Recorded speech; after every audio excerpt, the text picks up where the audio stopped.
Boa noite a todas, todos e todes. Olá, para quem está assistindo depois, né, do ao vivo.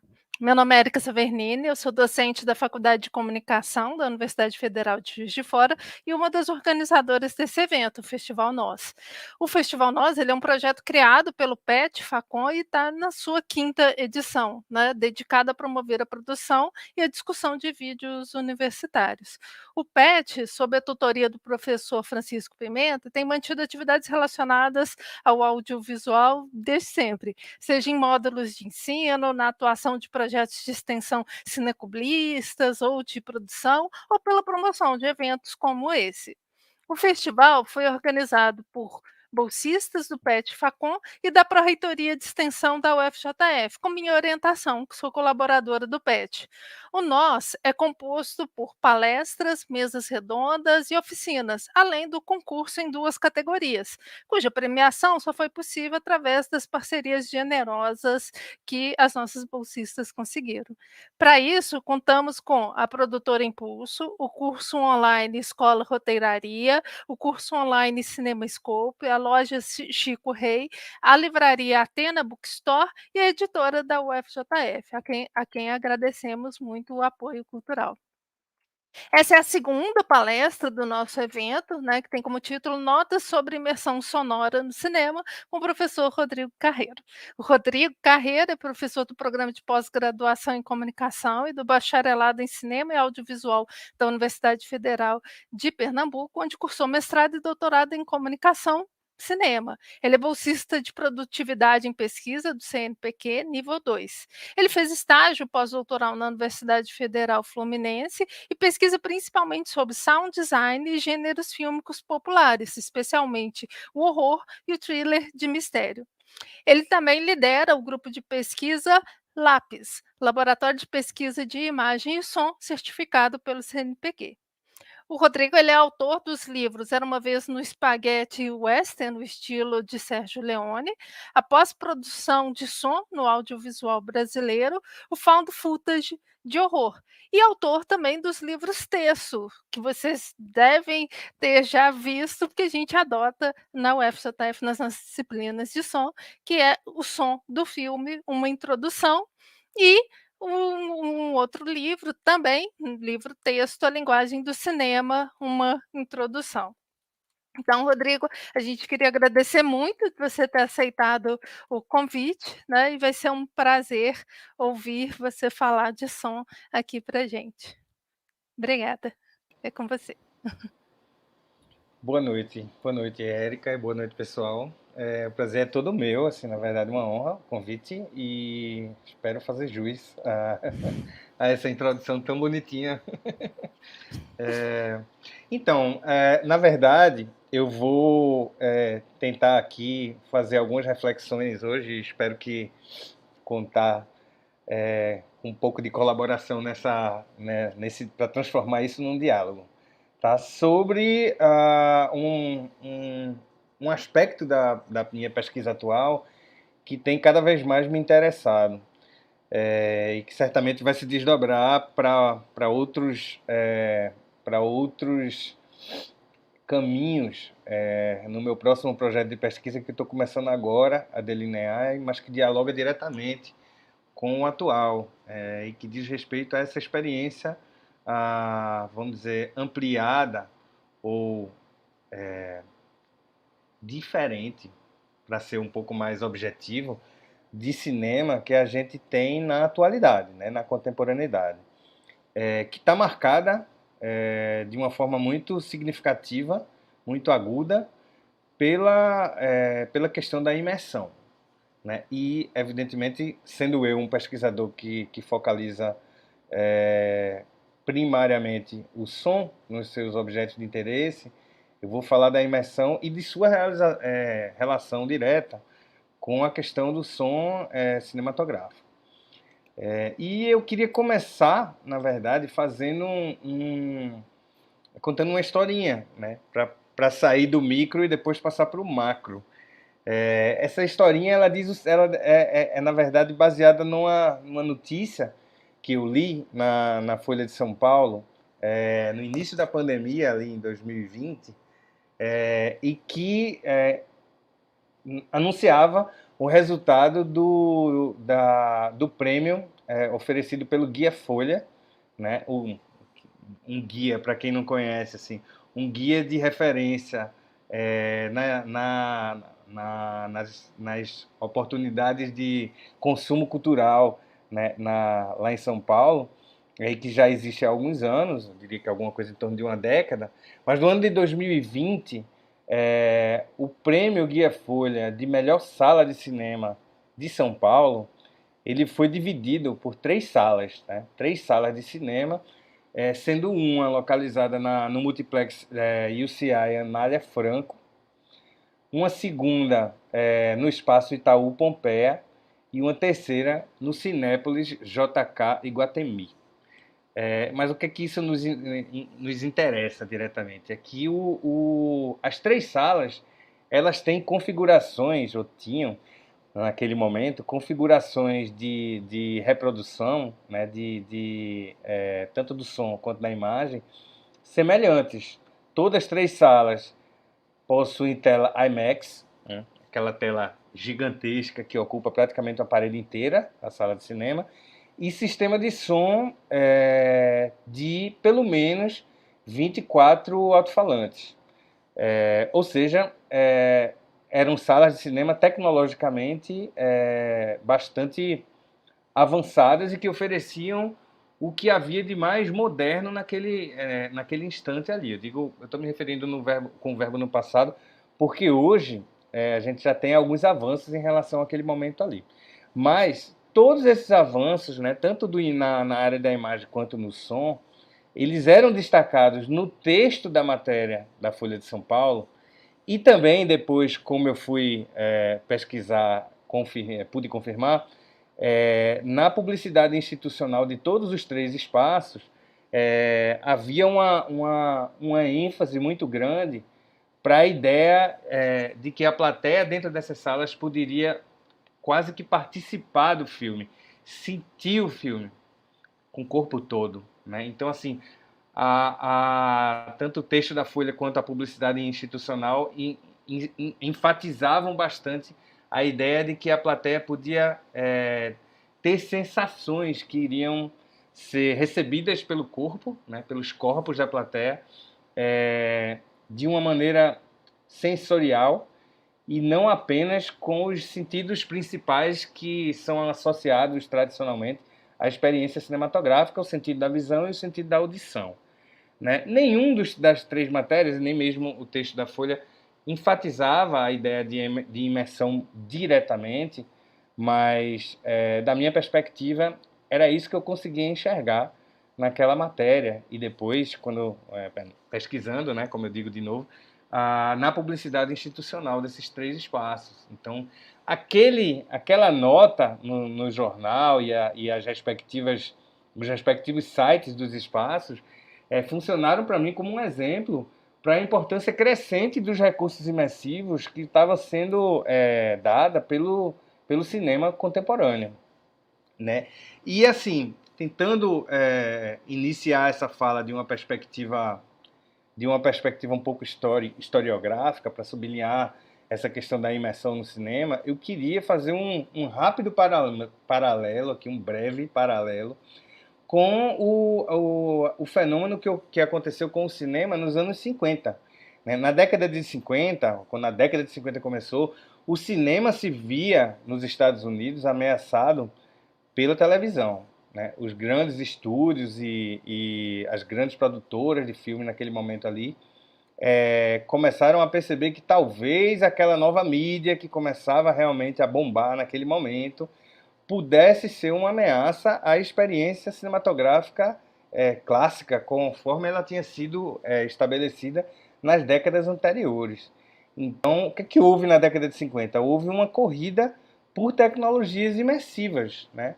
Tanto que os primeiros sistemas de reprodução com telas gigantes, né, as precursoras do IMAX, e com sistemas multicanal de reprodução sonora, precursoras do que hoje a gente classifica como sistemas como Dolby Atmos, como Aura 3D, naquele momento ali, seriam o Cinerama, né, que era um sistema que podia reproduzir até 7 canais independentes de áudio, e o mais popular e também um pouco mais barato, né, coisas que estão interligadas, inclusive, o CinemaScope, que tinha 4 canais de áudio independentes também, 3 frontais, um traseiro, fazendo com que a plateia fosse colocada no meio da diegese, né, da perspectiva sonora, e não mais diante dela, simplesmente, como acontecia nos anos 30, nos anos 40, na era de ouro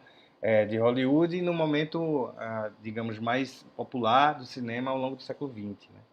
Né? O momento em que o cinema teve mais pessoas frequentando as salas. Né? E de uma forma geral, esse momento atual ele tem incentivado experiências imersivas, como, por exemplo, o 3D. Né? Da perspectiva visual, esse momento imersivo ele pode ser enxergado tanto no IMAX, né? Em que a plateia fica tão engolfada pela tela gigante que está diante dela, em que perde a visão, praticamente perde a visão periférica, o que significa que 100% da atenção está focalizada ali na tela, na atenção visual. Né? O 3D também, em que os objetos eles saem um pouco do espaço da tela para invadir o espaço da plateia, então esses espaços que outrora eram tão divididos, né, tão bem compartimentados, o espaço da plateia, o espaço do filme, ele passa a ser objeto de uma certa amálgama ali, naquele momento. Né? E hoje em dia a gente tem outras experiências que vão além do 3D e do IMAX, inclusive chamando, né, convocando do espectador o uso de outros sentidos, né? Não apenas a visão, mas e a audição. Né? A audição nesses 24 alto-falantes que ficam espalhados por toda a sala de cinema, mas a gente tem também experiência com sistemas que fazem as cadeiras tremerem, né? Em sincronia com eventos da trama que estão sendo exibidos ali na tela. Algumas experiências também com aroma.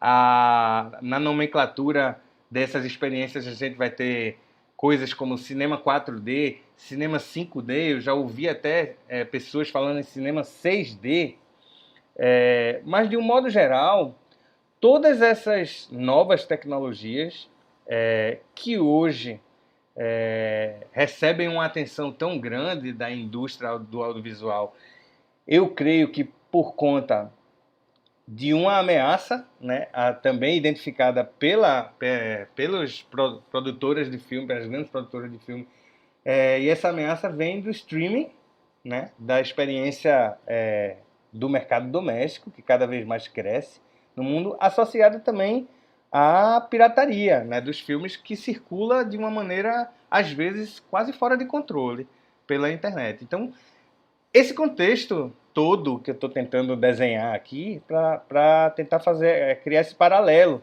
do que aconteceu nos anos 50 com esse investimento maciço em tecnologias imersivas, ele voltou a acontecer nessa década de 2010, na última década que a gente teve aí, por conta da redução, né, que vem acontecendo ano a ano na frequência do público às salas de cinema, fazendo inclusive com que essa experiência do que a gente chama de cinema comece inclusive a ser, por alguns pesquisadores, por alguns teóricos importantes, como o Jacques Aumont na França, como o André Gaudreau no Canadá, como o David Bordon nos Estados Unidos e outros, né? O Thomas Assaesser na Alemanha, eles vão todos discutir o próprio significado de cinema.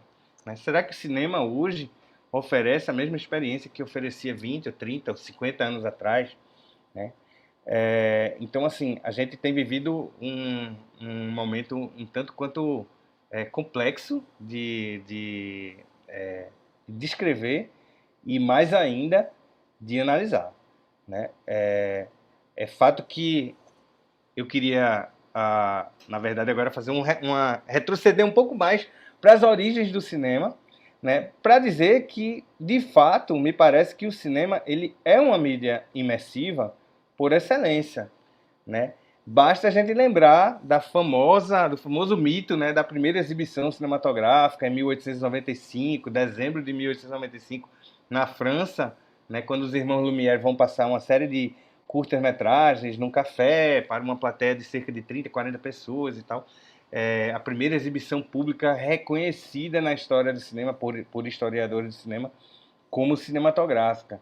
E um desses curtas, que é a chegada do trem à estação, assim nomeado, né, ele vai causar um momento quase que de pânico na plateia, porque quando aquele trem vai se aproximando da tela, parte da plateia se assusta, imaginando que talvez aquele trem atravesse a quarta parede, literalmente, né, de uma forma literal, e invada o espaço da plateia, atropelando os presentes, o que evidentemente não vai acontecer, mas é uma história que alguns historiadores, um pequeno conto, quase que um mito, que alguns historiadores registram como verdade, outros dizem que não tem como provar, mas o que interessa de fato para nós é que essa experiência, o relato dessa experiência, é um relato essencialmente imersivo, né? Porque enfatiza a forma como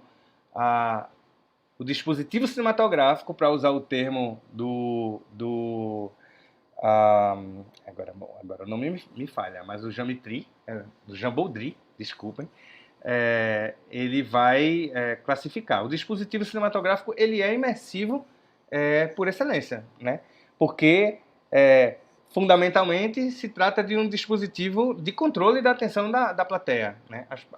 Os espectadores eles entram num determinado espaço, esse espaço, na medida do possível, ele é vedado a estímulos externos, as pessoas são orientadas dentro daquela experiência a concentrarem sua atenção numa narrativa audiovisual que se passa numa janela ou numa porta, ou numa moldura que fica disposta na frente deles e diante das quais eles permanecem imóveis durante todo o período em que durar aquela narrativa audiovisual.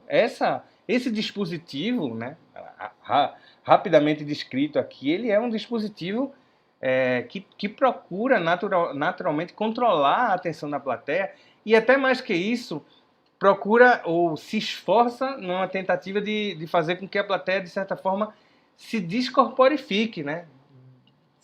Perca consciência naquele momento da existência de um corpo, dos seus corpos, dos corpos dos espectadores, dentro de um determinado espaço, passando a habitar, pelo menos em consciência, um outro espaço, um espaço imaginário, que é o espaço da diegese, o espaço onde se passa a trama do filme, né? Então, tudo isso é uma questão bastante complexa, mas que tem a ver com o que a gente está chamando de imersão, né? E o que é imersão, na verdade? Isso, a Janet Murray, que é uma pesquisadora de games, na verdade, ela traz uma metáfora muito interessante sobre a imersão, onde ela enfatiza o caráter sensório da imersão, né? Para ela e para muitos pesquisadores que trabalham com imersão, a gente tem essa experiência, na verdade, ela pode ser descrita em paralelo com o ato de mergulhar, por exemplo. Mergulhar numa piscina, ou mergulhar no mar, né? No momento em que você entra num outro ambiente, num novo meio, você perde contato com aquele meio anterior. E é assim que a imersão se dá num sentido sensório, no sentido fisiológico mesmo. Mas é claro que existem vários outros tipos de imersão. A imersão, para o pesquisador canadense Dominique Arsenault, ela pode ter 3 níveis. Ela pode ser uma imersão ficcional, que é a imersão que se dá quando ela ocorre puramente no espaço mental, né, do espectador ou da pessoa. Então, um sonho ou um pensamento seria uma experiência imersiva já, mas ainda numa intensidade razoavelmente baixa. Essa imersão ele chama de ficcional. A imersão que ele chama de sistêmica, já subindo um nível aí, é uma imersão que se dá na medida em que cria algum nível de interatividade. e envolve de alguma forma, ou começa a envolver de alguma forma, o corpo do espectador. Ou seja, essa experiência ela se daria quando você lê um livro ou quando você joga RPG, por exemplo. Tá? E, finalmente, a gente chega no nível mais avançado de imersão, que é a imersão sensorial. Quando dois ou mais sentidos fisiológicos do corpo eles estão envolvidos nessa modalidade de imersão. Tá? Então, assim, o corpo é uma questão central na discussão sobre imersão. E o corpo, ele me parece, está entrando também num momento central para a própria teoria do cinema, que tem sofrido nos últimos anos, eu diria que nos últimos 10 ou 15 anos, quase que uma revisão generalizada assim, do modelo clássico de entender a experiência do cinema.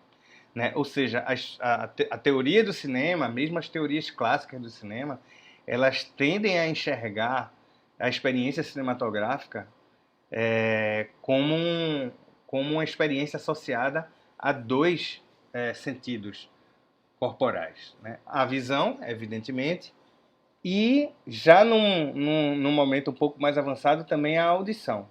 Né? É daí, inclusive, que vem o termo audiovisão, cunhado no início dos anos 90 pelo Michel Chion, um pesquisador francês e talvez o principal dos teóricos dos estudos do som, né, específicos para cinema. Mas nesse momento que a gente está vivendo hoje, me parece que os pesquisadores estão começando a modificar a sua visão da experiência cinematográfica para uma experiência ampliada na qual os sentidos da visão e a audição mantêm a sua primazia ou um certo grau de destaque dentro dessa experiência, mas entra também um elemento sinestésico aí, sinestésico e sensorial. O Chion chama de transsensório.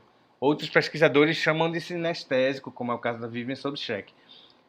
Mas é fato que boa parte da teoria de cinema, mesmo a teoria clássica do cinema, está sendo revisada hoje para que se enfatize um pouco o quanto o cinema sempre ofereceu ao espectador esse caráter transsensório ou sinestésico, como a gente quiser chamar, mas esse caráter de experiência fisiológica que envolve o corpo como um todo, e não apenas os sentidos da visão e da audição. Né? E aí, nesse ponto, eu queria destacar, evidentemente, a questão do som. Né? É no som que mora o verdadeiro senso de imersão, pelo menos num sentido fisiológico. Né? Vários pesquisadores do som da atualidade, eles utilizam a mesma metáfora de enfatizar que, através das novas tecnologias de reprodução sonora multicanal, né, com canais que são capazes de reproduzir sons diferentes, vindos de praticamente qualquer espaço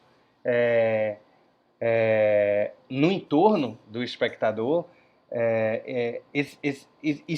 essa experiência coloca a plateia dentro da cena. Né? Então, Mark Kerins, nos Estados Unidos, Lisa Coulter, na Inglaterra, Agnieszka Roginska, na Polônia, Paul Geluso, da New York Film Academy, todos esses, o próprio Robert Stan, né, eles enfatizam essa ideia de que as novas tecnologias sonoras são capazes de colocar o espectador como quase que um participante da cena e não mais como um mero espectador passivo dessa cena.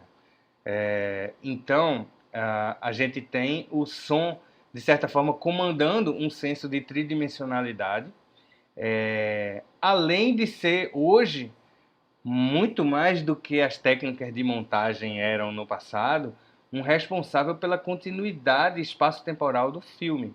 É algo que o Jeff Smith, lá na Universidade de Madison, tem enfatizado bastante, como a continuidade sonora hoje ela conecta diferentes cenas, diferentes planos e, de certa maneira, libera a montagem para se tornar cada vez mais fragmentada, né? Fragmenta o espaço fílmico, acelera a transição entre planos, porque o som funciona como uma cola disso tudo aí. Ao mesmo tempo em que é capaz de posicionar o espectador não mais diante de uma janela, né, na qual ele assiste o filme, mas dentro da cena.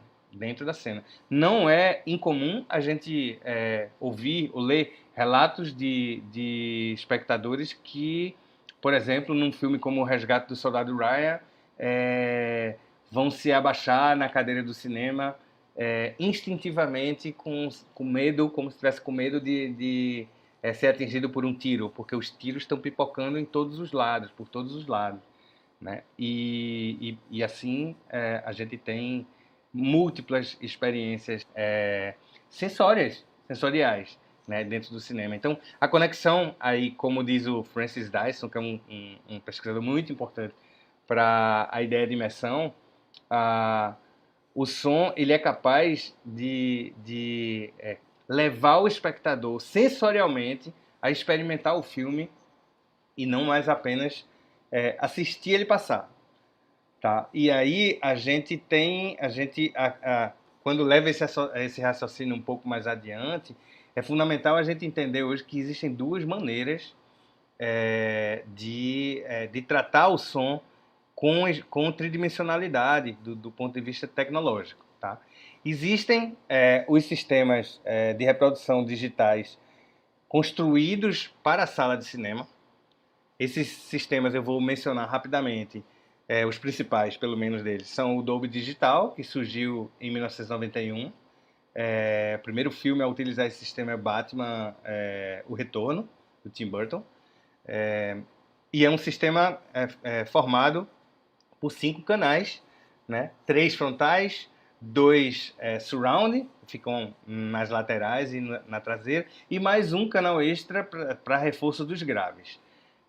Esse é o canal que continua sendo hegemônico, majoritário, embora esse é o sistema, né? que continua sendo hegemônico até hoje, embora a partir de 2012 tenham começado a surgir os sistemas que vão além dessa tecnologia de 5, 7 canais para criar uma nova maneira de apresentar os sons dos filmes para a plateia na sala de cinema. Né? O principal desse sistema, o mais conhecido deles, é o Dolby Atmos, que foi lançado em 2012 numa animação chamada Valente, da Pixar, da Disney. Mas esse sistema foi seguido de vários outros, entre os quais Aura 3D, a DTS:X, são todos sistemas baseados numa mesma tecnologia, uma tecnologia chamada de Sound Objects, ou objetos sonoros. Então, essa tecnologia, ela basicamente mantém aquela tecnologia anterior de reproduzir 5 ou 7 canais de som, né, que são espalhados no eixo horizontal da sala de cinema, mas agora acrescido de novos alto-falantes que são capazes de reproduzir determinados sons em qualquer perspectiva sonora dentro de uma espécie de semi-esfera. Esses sons eles podem ser reproduzidos no alto agora e também refletindo, né, através do reflexo das ondas sonoras, no chão da sala. Então, o espectador agora ele pode ser afetado por sons que se movimentam em qualquer direção, em qualquer eixo, né? Seja o eixo vertical, seja os eixos diagonais ou no próprio eixo horizontal. Esses sistemas eles foram construídos, evidentemente, pensando em manter a sala de cinema como espaço privilegiado, capaz de oferecer ao espectador uma experiência que ele não tem em nenhum outro lugar. No entanto, né, com o crescimento e a complexidade cada vez maior do mercado de entretenimento, especialmente do mercado do audiovisual, a gente vai ter rapidamente uma transposição desses sistemas para o mercado doméstico. Então, a partir do ano de 2014, a gente já vai ter equipamentos sendo vendidos, né, televisões especiais, home theaters, soundbars, que são aquelas caixas de cinema que a gente pode instalar embaixo da televisão e que normalmente tem reforços nas laterais e na traseira da sala de exibição da sua própria casa, né? Instalada num ambiente doméstico. E essas caixas, elas não mais reproduzem o som apenas para frente, mas elas são capazes de reproduzir o som também para o alto ou em ângulos diagonais, e através de uma engenharia acústica muito sofisticada, os sistemas são capazes até mesmo de calcular automaticamente o tamanho da sala onde o filme está exibindo e calcular o tempo que a onda sonora vai levar para refletir na parede, ou no teto, ou no chão, para fazer com que o espectador seja envolvido por completo por esses sons, o que evidentemente amplia o sentido sensorial da imersão, né, para um nível que talvez algumas décadas atrás a gente nem imaginava que um dia seria possível. E esse crescimento do mercado doméstico ele tem sido tão grande que até mesmo as redes de streaming já possuem, hoje em dia, bibliotecas de filmes capazes de serem reproduzidos em casa, né, nos sistemas multicanais em Atmos, né? O primeiro filme lançado com som Atmos para ser visto em casa é Okja, né? Um filme do mesmo diretor de Parasita, que vai ser lançado em 2017 pela Netflix. Hoje, filmes em Atmos já existem em todas as grandes plataformas de streaming do mundo, né? Na Netflix, na Amazon Prime, na Disney+, e por aí vai além. No Brasil, né, de uma perspectiva já saltando um pouco a perspectiva para produção desse tipo de som, pode parecer que a gente esteja falando de um mercado ou de um momento muito distante, né? Vocês que estão ouvindo aí do outro lado podem estar pensando, ele está falando de coisas que existem no mercado norte-americano, mas não é muito a realidade brasileira. Mas é a realidade brasileira já, porque todos esses equipamentos aí de reprodução sonora, eles já estão disponíveis no Brasil há bastante tempo, né? Para se ter uma ideia, e isso é muito interessante, em 2018, quando fiz minha pesquisa de pós-doutorado na UF, ela consistiu, na verdade, de uma série de entrevistas com mixadores de 5 estados, no Rio de Janeiro, São Paulo, Rio Grande do Sul, Paraná e Pernambuco. Então eu entrevistei essas pessoas e naquele momento lá, nenhum deles tinha ainda trabalhado com uma mixagem para Atmos ou Aura 3D.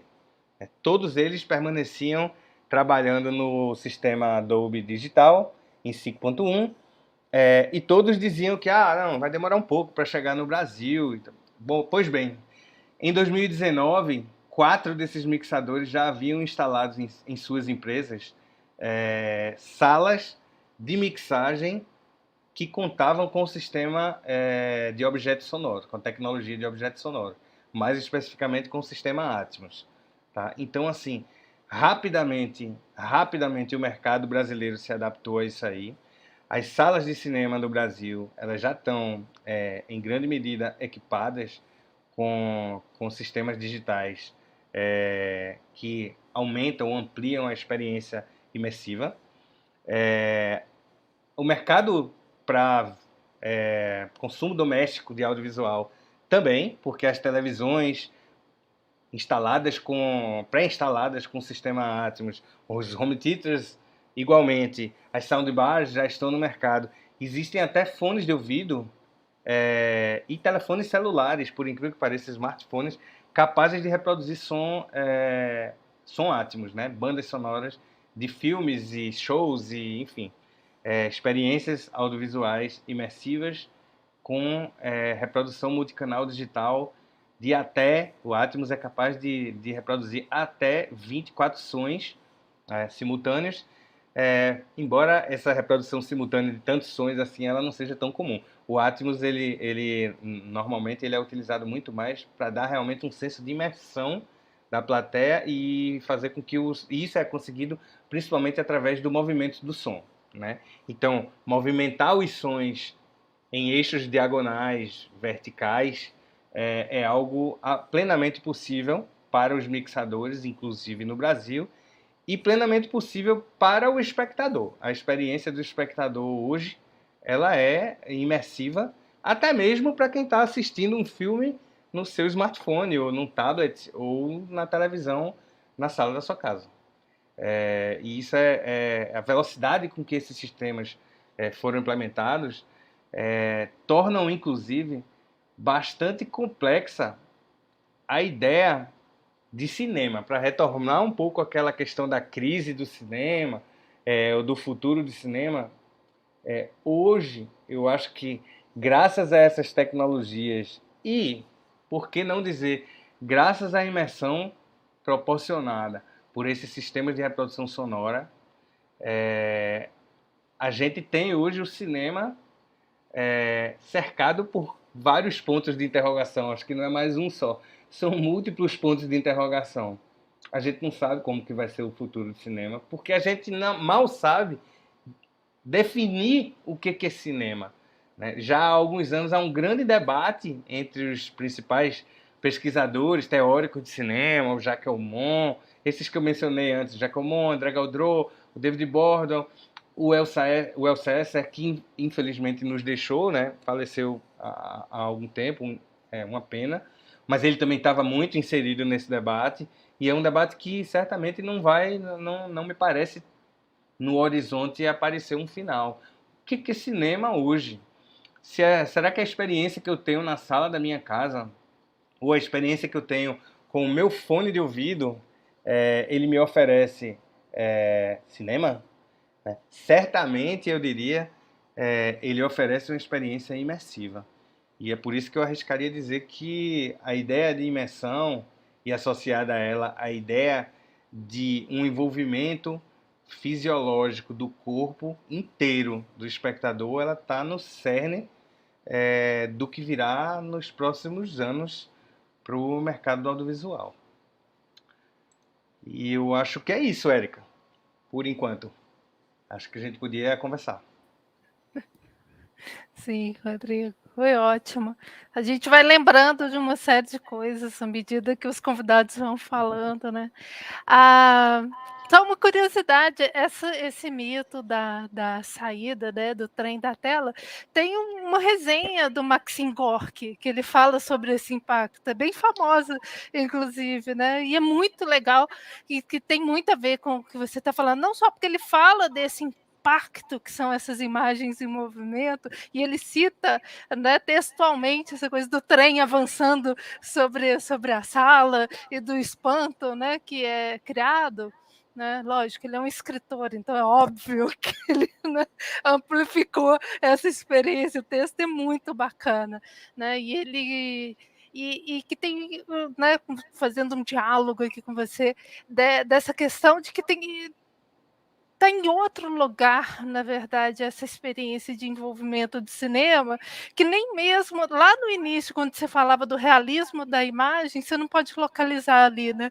Porque o próprio texto do Gorky, ele fala disso, ele fala assim, ele começa super dramático, é muito legal. Ele começa assim: ontem estive no reino das sombras, para ele falar sobre essa experiência. Ele fala aquelas imagens assim, preto e branco, granuladas, que não tem nada da experiência. Ele fala das ruas de Paris, né? E que não tem nada daquela experiência. Ainda assim, vem um trem avançando sobre a tela e a gente sente esse impacto, né?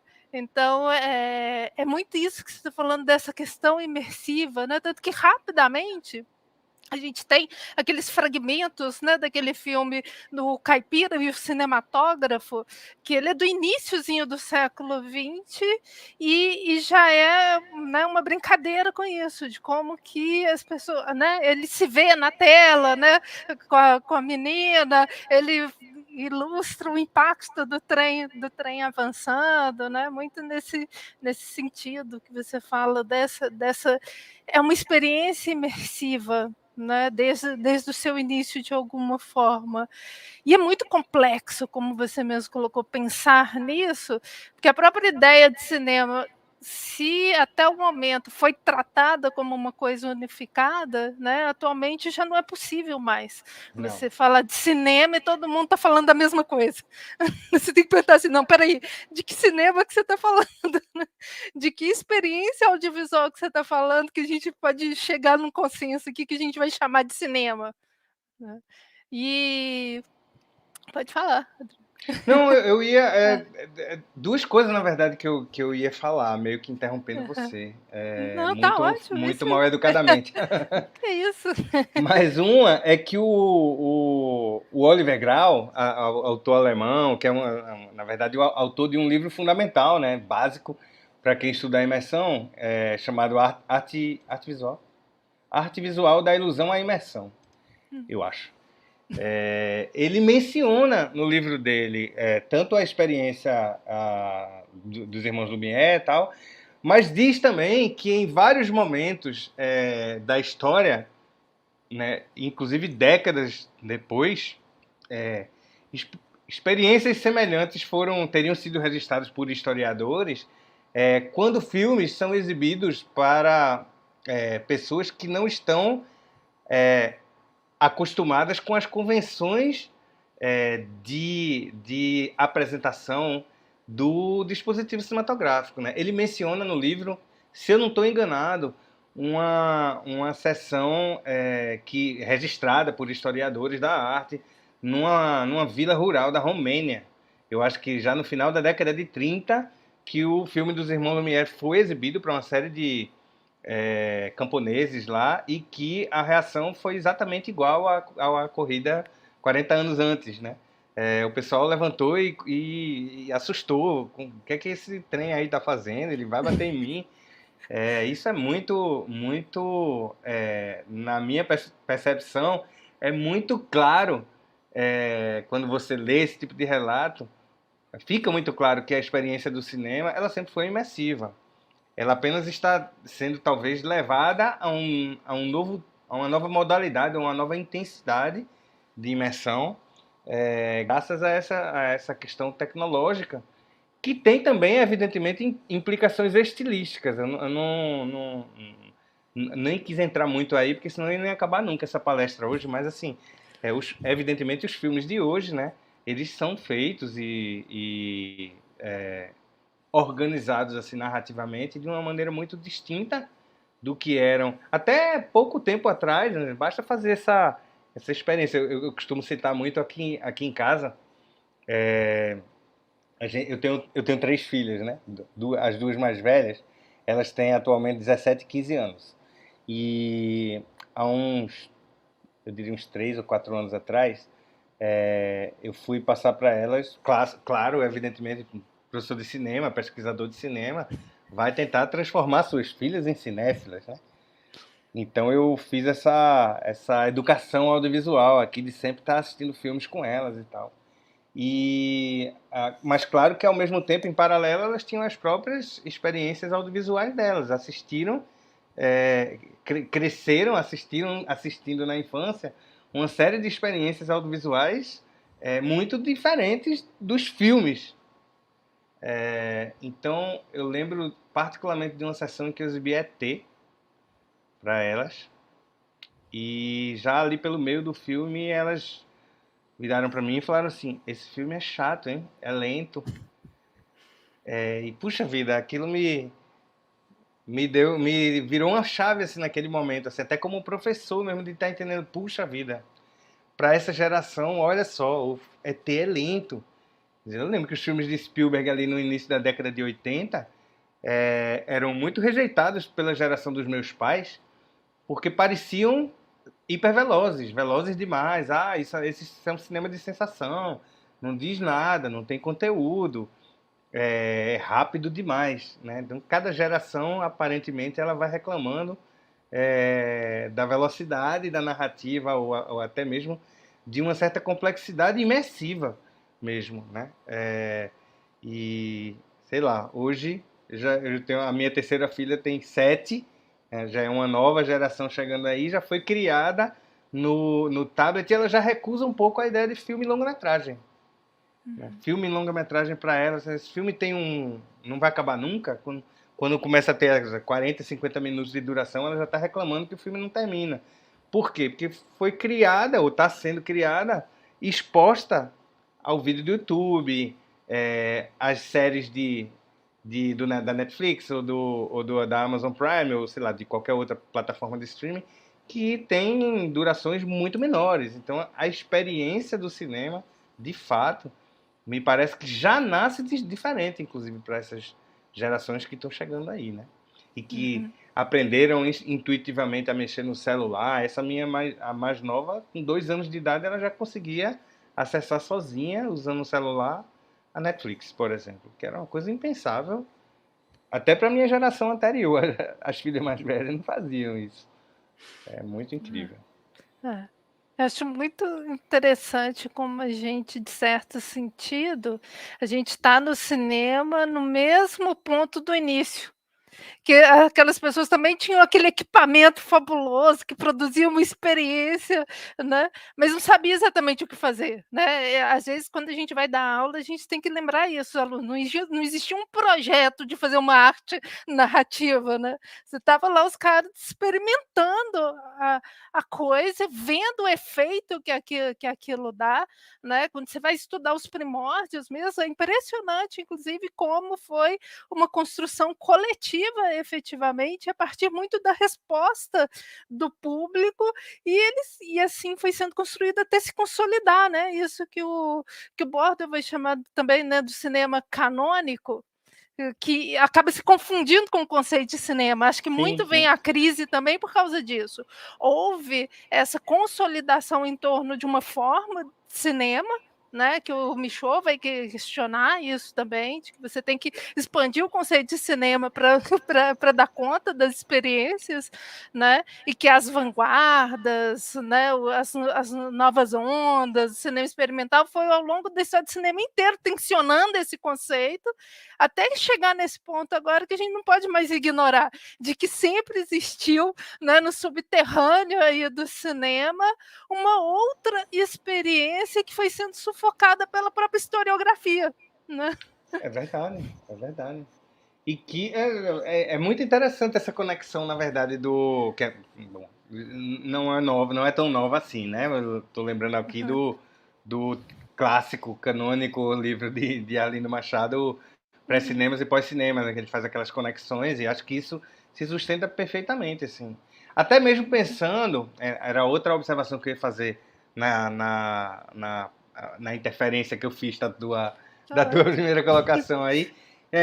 O Francesco Casetti, pesquisador italiano, ele menciona que talvez o cinema atual ele tenha chegado a um nível de interatividade do espectador com a narrativa, né, muito maior do que algumas décadas atrás a gente imaginaria, mas de uma maneira distinta daquela que era desejada, né?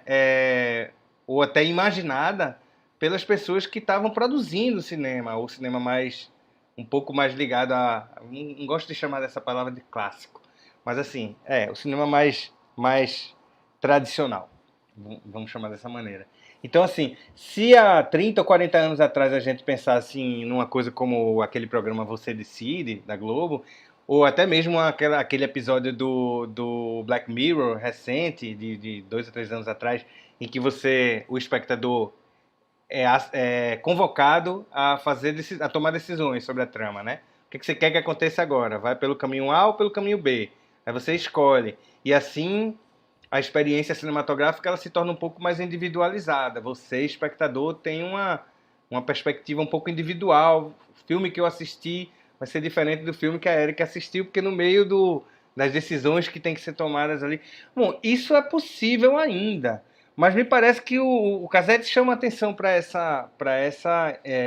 um outro tipo de interatividade que ele verifica, né? Ele diz que o espectador hoje ele é muito mais ativo, ele é um espectador muito mais participante da experiência cinematográfica, mas não no sentido de interferir ou de intervir na narrativa. Ele faz isso até, intervir na narrativa de outras maneiras, né? Seja interrompendo o filme para ir ao banheiro, seja mudando de plataforma, assiste um pedaço do filme no celular, o outro pedaço ele vê no computador, aí finaliza na televisão. Ele que decide o momento em que vai ver filme, não precisa mais se isolar, né, naquelas convenções do comportamento da plateia que a gente tem durante o período áureo da cinefilia, em que a plateia vai ficar em silêncio, não vai fazer barulho. Isso, infelizmente, né, para mim, que tem a alma de cinéfilo mais tradicional mesmo, vai se perder um pouco, né? Já se perde algumas décadas atrás com a coisa do telefone celular. Você leva o celular, aí tem aquele cara que não desliga o celular, o telefone toca na sala de cinema, o sujeito começa a conversar com a pessoa que está do lado dele e tal. Isso é muito desagradável para o cinéfilo mais tradicionalista, o cinéfilo, aquele cinéfilo que encara o cinema quase como uma experiência religiosa, mas para boa parte da plateia, uma parte significativa da plateia contemporânea, esse tipo de interferência, né, esse tipo de experiência já é diferente. E ele pode interferir no filme de múltiplas maneiras. Né? Recentemente, a Netflix, eu sei que isso demorou bastante, inclusive, a ser implementado, porque houve inicialmente uma reação muito forte por parte dos cineastas, mas a Netflix acabou implementando um botãozinho acelerador, né? Do filme, da série, enfim, qualquer que seja o produto audiovisual que você está assistindo lá, você pode simplesmente apertar o botãozinho que está disponível na própria plataforma para fazer o filme ser visto numa velocidade mais rápida. Então, em vez de assistir no 1x, você assiste no 1x e meio ou no 2x e duplica a velocidade ao mesmo tempo reduz pela metade o tempo de exposição ao filme. Isso é uma forma distinta de interatividade daquela que era imaginada no passado e que o espectador ia ter com a obra. Mas é um modelo de interatividade também, né? Um modelo que, assim, que eu, como cinéfilo de 49 anos que sou, lamento, mas existe, tá aí. Inclusive, a gente precisa deixar de hipocrisia, deixar a hipocrisia de lado e saber que a Netflix implementou, na verdade, esse botãozinho lá, porque já existiam um monte de extensões de browser capazes de fazer a mesma coisa. Então, assim, as pessoas já estavam assistindo os filmes daquela maneira. A Netflix apenas institucionalizou ou oficializou essa forma de assistir, que pode parecer ofensiva para muita gente, incluindo eu mesmo, mas que está na mesa, né? Tá na mesa. Não tem como fugir disso mais. Sim. É uma outra experiência, na verdade, de mundo que se reflete na experiência audiovisual, né, não tem como o cinema, se manter como ele era antes, a partir do momento que a própria nossa experiência de mundo, de espaço e tempo se alterou. Me lembro muito também, voltando no início do cinema, aquela ideia da experiência do mundo se tornar amplo demais, fragmentado demais, e o cinema dá uma ordenação. Então vem daí Uhum. essa ideia da narrativa no cinema, muito de uma resposta para essa experiência de mundo que estava muito, né, o hiperestímulo, né, para o homem daquele momento. E parece que a gente está indo numa certa uma reversão disso, a partir do momento que as pessoas, me parece que estão muito mais para a experiência cinematográfica naquele sentido das atrações, do que de uma narrativa delongada, né. Perfeito, Então, perfeito isso. né, você vê experiências, assim, igual de aquela, como é que chama? Do Inharitu, que é uma experiência imersiva, que é uma instalação de 2017, Carne e Areia, que eu sempre lembro de Sangue e Areia, mas é Carne e Areia, né, que não tem propriamente uma narrativa, tem um fio narrativo que você entra naquele espaço, né, com óculos e tudo mais, o som no ambiente, né, e você passa ali pela experiência do imigrante ilegal, tentando entrar nos Estados Unidos. Então você tem uma experiência audiovisual que não é uma narrativa como o cinema canônico. Né, e eu acho que isso tem atraído muito as pessoas, e daí um pouco essa crise, né, Rodrigo, desse cinema que a gente tanto ama. Eu fui fazendo meu doutorado, eu falo com todo mundo, que era muito falando como o cinema respondia à experiência do espaço-tempo do século XX. E essa experiência do cinema canônico, ele não responde mais para nossa noção atual de espaço. E eu ficava nisso também, assim, pô, o cinema que eu amo tá acabando mesmo, ele não vai morrer, porque nunca morre, né, mas o Sim, audiovisual é uma outra coisa no mundo contemporâneo, né, e sim. muito nesse sentido da sua palestra, dessa imersão, né, e eu fico sempre pensando de como, acho que no seu livro também, né, do som do filme, chega num momento que fala sobre esse momento em que o som, de certa forma, ele passa à frente da imagem na possibilidade do imersivo, né, Ah, e aí sim. quando você vê nessa experiência do Inharritu, é muito mais pelo som, né, nisso que você fala do som produzir uma continuidade, enquanto a imagem está fragmentada, é muito da nossa experiência também de viver, né, atualmente, então é uma outra lógica de audiovisual e que sai da tela, né, essa ideia de tela é muito complicada, você pode botar 3D do jeito que for, IMAX do jeito que for, a imagem não te dá a experiência que o som dá, né, porque é muito essa sensação que é um movimento legal que aconteceu naquele primeiro momento da onda de 3D, era muito mais o cinema saindo da tela para cima da gente, né, e depois nesse momento virou esse movimento de profundidade para dentro da tela, que é muito mais Uhum. interessante, de uma forma de tentar nos envolver, mas que a tela lá na frente não consegue fazer como o som, né. Não, perfeito. O som é um elemento, assim, tradicionalmente o som sempre foi visto como um elemento da narrativa cinematográfica muito mais ligado não diria pré-cognitivo, mas talvez ao inconsciente, ou ao sensório, o aparelho sensório mesmo do corpo, do que a imagem, né? Na imagem a gente pensa, no som a gente não pensa, ele simplesmente invade. Inclusive por conta da natureza da própria propagação da zona sonora. Não adianta tentar tapar o ouvido, não vai conseguir. No olho você consegue, você vira para o lado e tal, mas no ouvido não rola, né?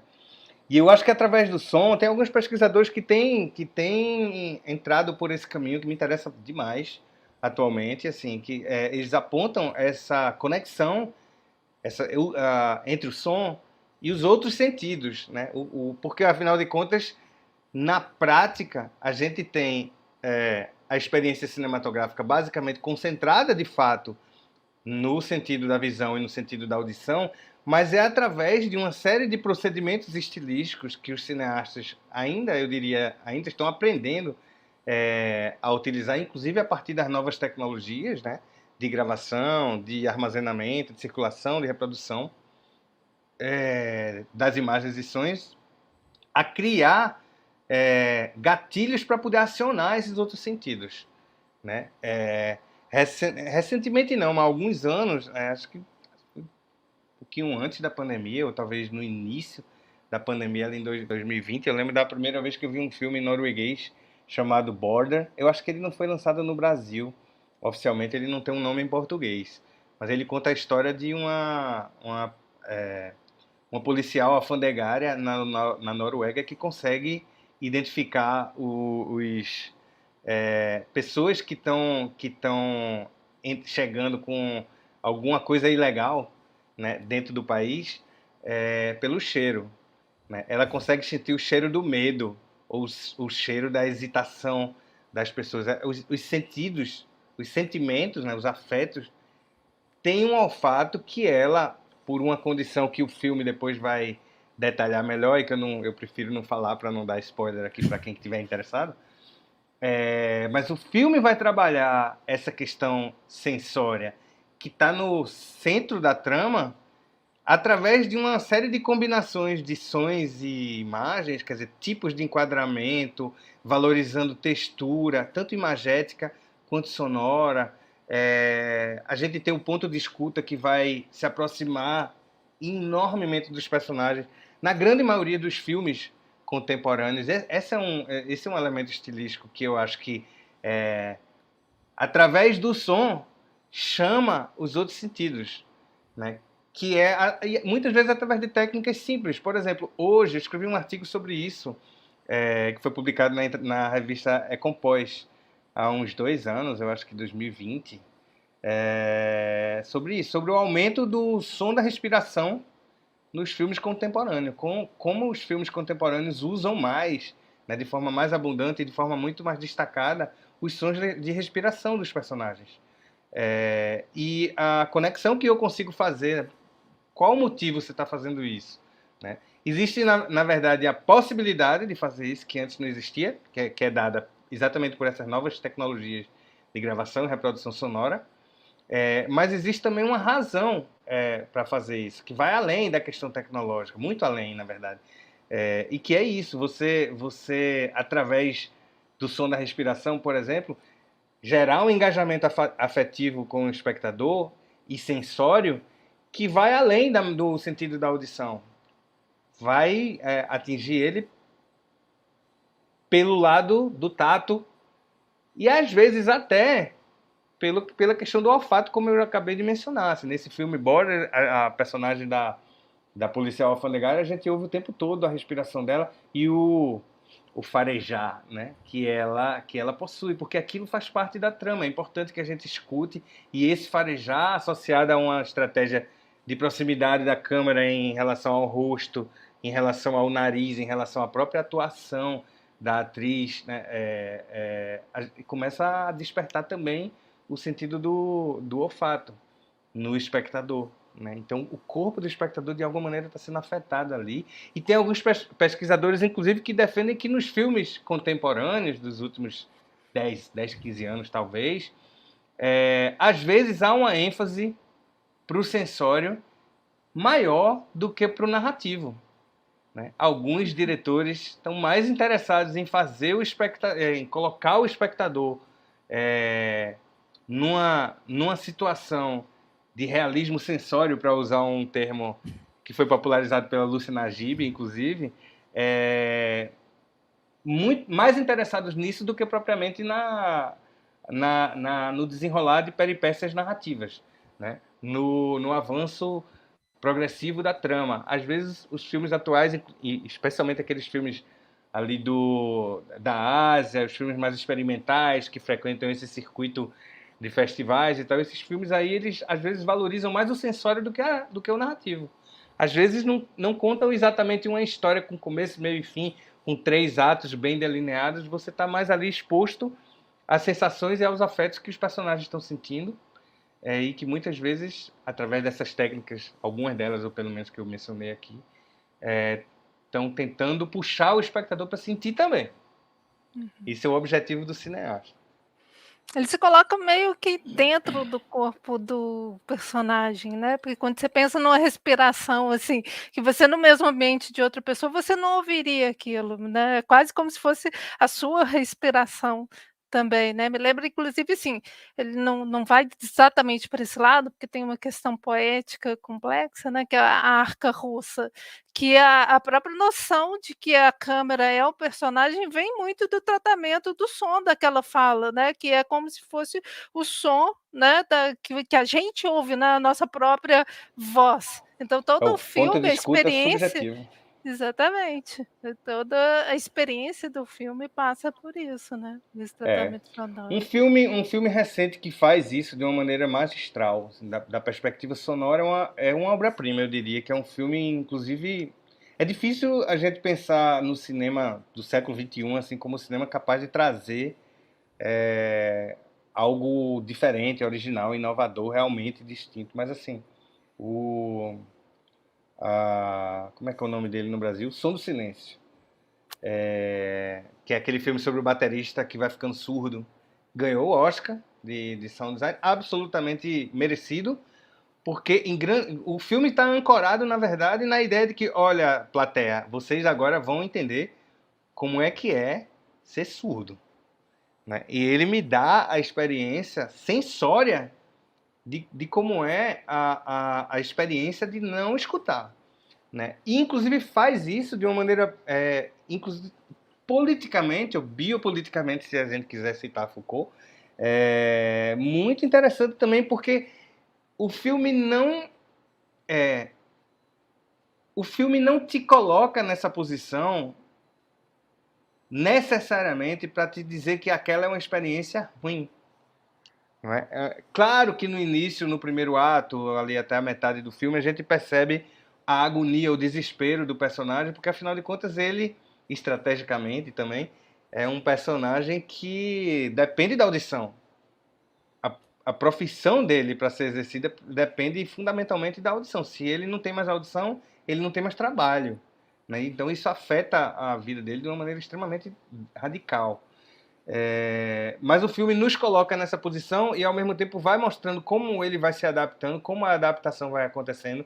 Ele toma contato com toda a cultura surda, que vai muito além da questão só da linguagem dos sinais, tem toda uma questão cultural subjacente que o filme vai apresentando aos poucos os personagens para isso, ao mesmo tempo em que vai nos colocando nessa posição sensória, né, de estar percebendo o mundo, reaprendendo a perceber o mundo. É muito interessante esse filme. E o som é usado nele de uma maneira extremamente imersiva. Né? Claro, utilizando todas as tecnologias que eu mencionei aqui, algumas delas, tecnologias de gravação, tecnologias de edição, tecnologias de reprodução, mas a tecnologia opera aí numa perspectiva um pouco secundária, né? Numa dimensão um pouco secundária.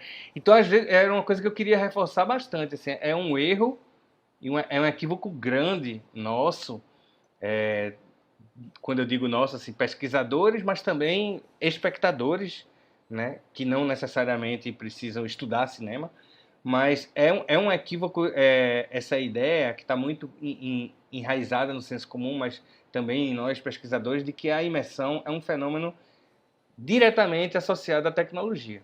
É claro que a tecnologia, especialmente as tecnologias digitais, elas proporcionam um novo arsenal de ferramentas capazes de nos levar para uma experiência sensória um pouco mais aguçada.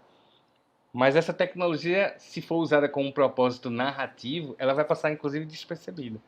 A gente nem vai fazer essa conexão imediatamente. Isso é importantíssimo. A imersão ela tem que ser primeiro parte da trama, para depois funcionar tecnologicamente, vamos chamar assim. Sim. Vou parar de te monopolizar, Rodrigo. Tem comentários e perguntas aqui no chat. Olha só, primeiro um comentário do Francisco Pimenta, ele é o tutor do PET, né? Ele falando, é curioso porque minha grande amiga do mestrado, a Vilma Peregrino, também da Federal de Pernambuco, fez sua dissertação sobre o mesmo caráter imersivo do som, só que no rádio, sob a perspectiva da semiótica de Peirce. Que legal. Eu não conheço, mas foi uma ótima dica que já vou aqui no meu Google dar uma catada nessa dissertação. Espero que ela esteja disponível no repositório da UFPE, mas é uma ótima dica. Que bacana. Aí agora vem as perguntas. A Nina, né, primeiro elogio. Muito boa exposição, Rodrigo. Eu gostaria de saber como esse protagonismo do espectador pode mudar, interferir na imersão cinematográfica. Nossa, complexo essa pergunta. Mas acho que, de certa forma, já comecei a responder um pouco, né, nessas últimas reflexões que a gente teve junto aqui sobre a questão do estilística.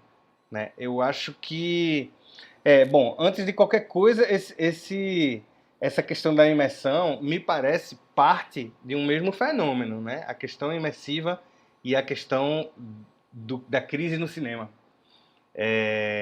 Então, essa ideia de que o que a gente está assistindo na Netflix hoje, se a gente vê um filme na Netflix, isso é cinema, e uma série, né? Essas experiências seriadas e tal, que parecem às vezes um filme de 10 horas ou um filme de 15 horas, isso seria cinema ou seria alguma outra coisa? A gente chama de outro nome? Eu não sei. Mas o que eu sei é que me parece uma tendência muito clara, esse protagonismo do espectador.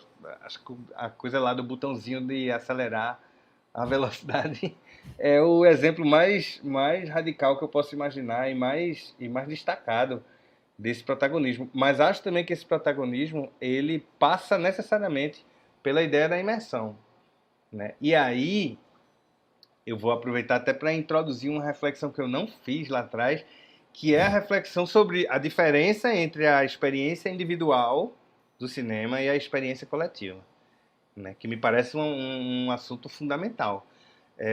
A experiência coletiva do cinema, ela vem cada vez mais perdendo espaço, apesar do protagonismo do espectador estar sendo ampliado.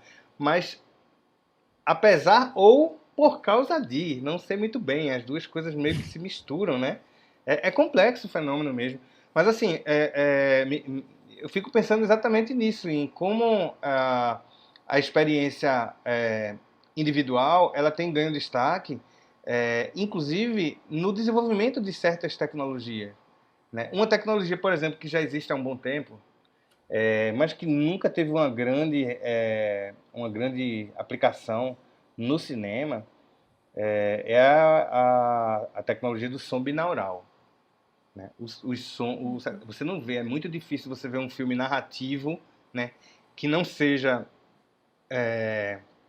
parte integrante do que a Erika mencionou aqui como cinema expandido, e que adote o som binaural, né? Por quê? Por razões, eu diria, primariamente culturais. O cinema é uma experiência eminentemente coletiva, ou era, não sei. Tem um grande ponto de interrogação nesse aspecto aí. Mas o fato é, o som binaural, ele não tem como ser experimentado sem fone de ouvido. Exige fone de ouvido. E o fone de ouvido é um dispositivo individual. Então, nunca foi para frente o tipo de experiência de produção sonora, né, pelo menos para filmes narrativos que ambicionam atingir um público um pouco maior e tal. Você não tem esse tipo de experiência porque as pessoas querem que seu filme seja exibido na sala de cinema, os realizadores. E ao mesmo tempo, o cinéfilo ele quer ver o filme, de preferência, na sala de cinema também. Ou seja, a experiência coletiva do cinema, ela levou essa tecnologia durante muito tempo a ser deixada um pouco de lado, e essa tecnologia ela avançou de verdade em outra indústria, que é a indústria do game, né? Que talvez essa ligação não seja mera coincidência, mas a indústria do game a gente sabe que o faturamento dessa indústria hoje é pelo menos 3 vezes maior do que a indústria do audiovisual, cinema streaming, né? Então, talvez por conta dessa individualização da experiência cinematográfica, a experiência do som binaural, que é extremamente imersivo, eu diria até, eu chegaria a fazer essa afirmação um tanto quanto arriscada e talvez polêmica, de que o som binaural ele dá conta do fenômeno da imersão, um fenômeno imersivo, de uma maneira muito mais complexa do que qualquer sistema de reprodução para ambientes coletivos que existe atualmente. O Dolby Atmos parece uma maravilha tecnológica, né? 64 alto-falantes podendo movimentar o som em qualquer direção e tal. Mas se você coloca um fone de ouvido e vai assistir a um curta-metragem ou uma experiência binaural, você vai perceber que o nível de imersão sensória que você consegue atingir é muito mais complexo e assim sofisticado, né? Da mesma maneira que um 3D, por mais digitalizado e maravilhoso que seja, não vai te dar o mesmo nível de imersão fisiológica, sensorial, que um óculos de realidade virtual vai dar. Porque o óculos de realidade virtual vai conseguir te colocar num ambiente em que a movimentação do teu corpo vai estar imune ao quebrar a quarta parede, vou chamar assim, né? Se você movimenta a cabeça para cima, você não vai desviar o olhar da tela.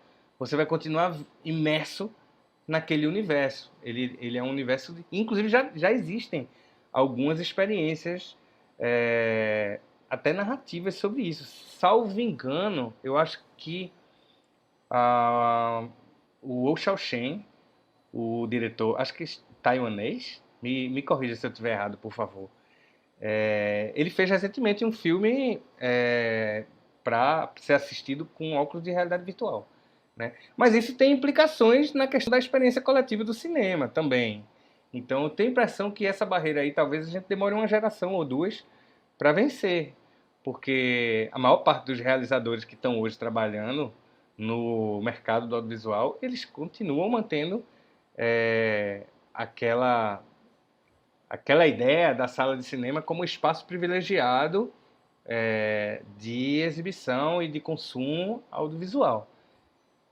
Embora os números e as estatísticas nos mostrem que isso aí já é bastante discutível hoje. Imagine daqui a, sei lá, 10 anos, quando essa geração criada no smartphone começar a ter idade para, enfim, frequentar as salas de cinema. Talvez isso não aconteça, talvez elas prefiram ficar em casa vendo lá com óculos de realidade virtual, ou como no filme do Spielberg, lá o jogador número 1, eles prefiram botar um traje lá super tecnológico e um óculos de realidade virtual e vão imergir naqueles ambientes lá. Não sei, mas é bem fascinante você pensar no que vai acontecer nesse futuro. Eu não sei se eu respondi muito bem a pergunta da Nina, mas eu Não, tá passeei ótimo. aqui sobre o tema. Tá ótimo. Só voltando no início do cinema. É de novo o início do cinema, né? Que o Thomas Edison, ele custou a aderir à projeção coletiva, né? Para ele era uma experiência É, individual e com som, né? Porque ele e com colocou o som. som nos totens dele, né? Não, quando Foram você escolhas mencionou. que foram feitas lá no início e que estão sendo revistas, né? Pela nossa experiência diferente de mundo mesmo, né? De entender o que Isso. é a experiência coletiva e tudo. Quando você mencionou mais cedo a questão do cinema de atrações, eu vejo absolutamente o audiovisual contemporâneo nisso. É o próprio filme que eu acabei de mencionar, assim, o Border, lá o filme da moça do Faro, né? Aham. É um cinema de atração, né? Uhum. Várias partes daquele filme não são exatamente narrativa. Não estou dizendo que não é um filme narrativo, ele é sim, até bem comportado demais em comparação com muitos outros aí que a gente pode ver no circuito de festivais, especialmente. Mas, sem dúvida nenhuma, o filme vai destacando, cena após cena, momentos em que são... porque o cinema de atrações é isso, né? Que o que não... O, como qual seria a melhor maneira de você definir o cinema de atração, se não um cinema que apela aos sentidos do corpo, aos sentidos fisiológicos e tal. E até dá para entender porque é que esse cinema talvez ficou um pouco ao longo, assim, como o David Border fala, quando o cinema canônico vai ser institucionalizado e vão se criar todas aquelas convenções, das mais simples, né, a duração do filme em torno de 2 horas, até as mais complexas, as técnicas de edição, de montagem, etc. E tal. Quando ali pela metade, para o final da década de 1910, esse cinema narrativo ele vai se tornar realmente canônico e começa a era de ouro de Hollywood, etc. e tal, a gente tem, na verdade, uma opção estética feita pelos realizadores daquela época de deixar em segundo plano, de deixar de lado o cinema de atração, que é aquele cinema mais que apela para o fisiológico, que apela para a reação fisiológica do espectador, em prol de um cinema mais cerebral. É a mente levando vantagem sobre o corpo, né? E isso era o que Kant falava, né? Uhum. 2 séculos antes. A filosofia de Kant ela é muito influente no século XX. Toda a escola de Frankfurt vai basear as suas teorias nessa ideia de que a experiência mental ela é superior esteticamente à experiência física. O Kant vai falar isso explicitamente. Isso não está dito explicitamente assim, dessa maneira por Adorno, Horkheimer, mas está lá. Se a gente for pensar um pouco assim, até hoje essa ideia do mental superior ao físico, ela é um pouco enraizada, né, na sociedade. Aí você vê naquele momento, né, que vai ser a derrocada de um Méliès, que atualmente as pessoas veem com, acho que o mesmo encanto lá do início do século XX, né? Você volta nessa coisa das atrações. Eu sempre passo dos meus alunos, filmes do Segundo de Chaumont, esse povo que é próprio, né, cinema de atrações, assim, né, o mais explícito possível de você pensar num cinema de atrações, né? A Nina respondeu que tá ótimo, viu, Rodrigo? Você respondeu. Obrigado, Agora vem Nina. a Nayara. A Nayara está perguntando: o que podemos esperar nas futuras produções cinematográficas em relação ao uso da capacidade imersiva do som? Bom, eu diria que a primeira tendência que eu vejo muito clara, ou talvez uma tendência estética, né, respondendo numa perspectiva estética, esse uso das tecnologias imersivas e da própria natureza imersiva do som, mas também associada à ideia que eu já explorei um pouco aqui, de que o som ele tem uma capacidade de afetar os outros sentidos do espectador, né? Especialmente quando associado a certas técnicas de montagem e certos modelos, certos tipos de imagem, né? Quando valoriza o plano detalhe, quando valoriza o close-up, quando valoriza a textura, né? E isso é uma coisa que a gente já vê hoje em muitos filmes, especialmente no cinema do circuito de festivais, esse cinema mais... Eu não gosto de usar esse termo cinema alternativo, né? Mas esse cinema menos comercial, que a gente não vê nas grandes salas de cinema, mas vê, sei lá, nas salas de exibição alternativas.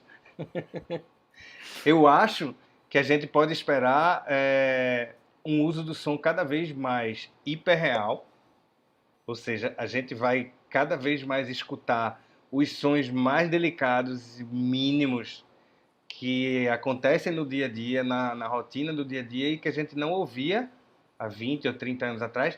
Eu já mencionei aqui o caso da respiração, né? A gente ouve muito mais os sons da respiração. A gente vai ouvir o farfalhar da roupa, a gente vai ouvir a textura dos passos, que a gente ouve já hoje, mas vai ouvir de uma maneira muito mais microscópica, quase como se você estivesse ouvindo o som com um fone de ouvido o tempo inteiro. Então, o que vai acontecer, ou o que já está acontecendo, mas acho que tende a ser mais aguçado, é uma modificação no ponto de escuta, né?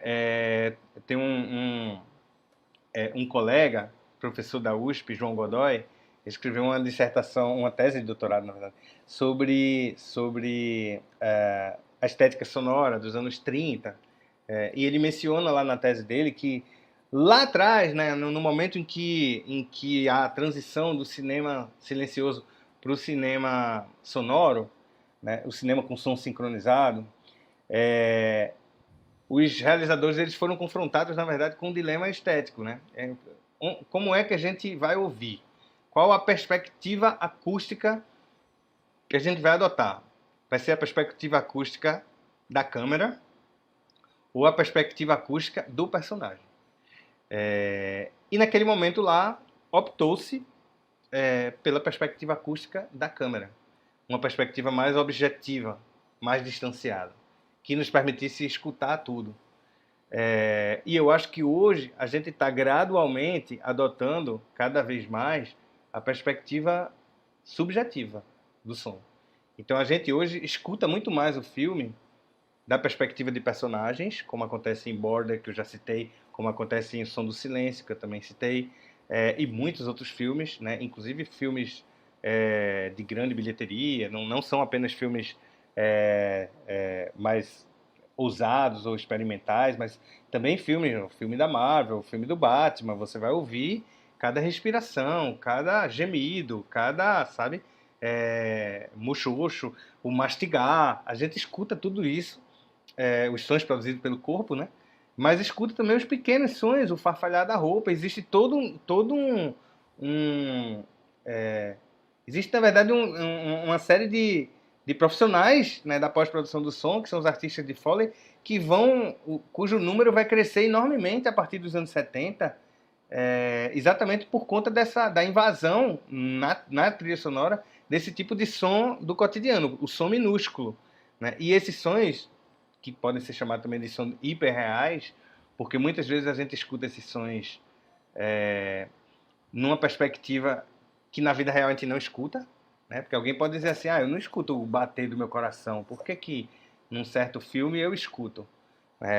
Claro, aí entra uma outra estética, a estética do hiperreal. Mas eu acho que a gente pode esperar, com certeza, dos próximos anos, um aumento uma aproximação cada vez maior do microfone ao corpo dos personagens. Eu não tenho a menor dúvida disso. Então o Foley vai ganhar proeminência na trilha sonora dos filmes. A gente vai começar a escutar sons, a gente já está começando a escutar esses sons, mas isso vai ficar cada vez mais abundante, eu creio. E com as tecnologias de reprodução sonora cada vez mais sofisticadas que a gente tem hoje, né? Esses sons vão ficar cada vez mais realistas também.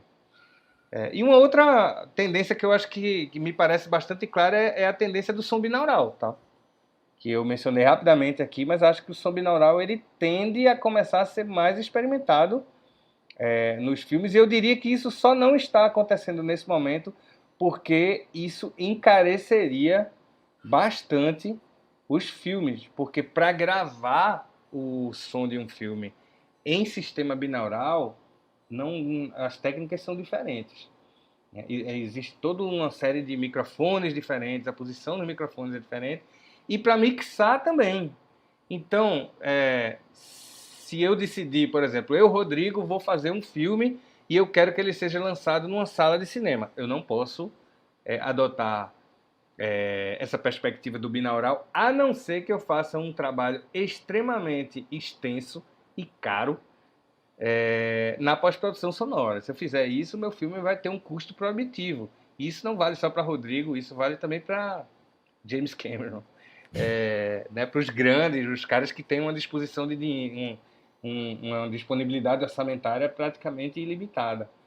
Mas mesmo para eles, essa possibilidade hoje é difícil.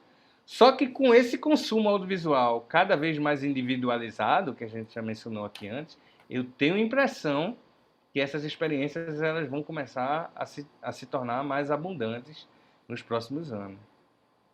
E eu gostaria de ver isso, porque o som binaural é uma maravilha. Rodrigo, tem uma pergunta do Chico, Francisco Pimenta, que está em duas partes. Não parece que a reeducação perceptiva e interpretativa propiciada pela hibridização de variados sistemas sígnicos está associada a essas formas de fruição das novas gerações? Pela ênfase no audiovisual em detrimento da linguagem verbal? Sim, eu acredito que sim. Um fenômeno complexo também, né? Mas acredito que sim. Tem uma relação muito direta aí. Eu só acho que a linguagem verbal ela continua a ter uma ênfase muito difícil a gente escapar disso, né? Quando a gente estuda som, a primeira coisa que a gente aprende é a voz. Não é à toa, não é por coincidência que os filmes, quando eles se tornaram sincrônicos em 1926, 1927, eles vão ser chamados de talkies em Hollywood, né? Eles podiam ser chamados de, sei lá, sound.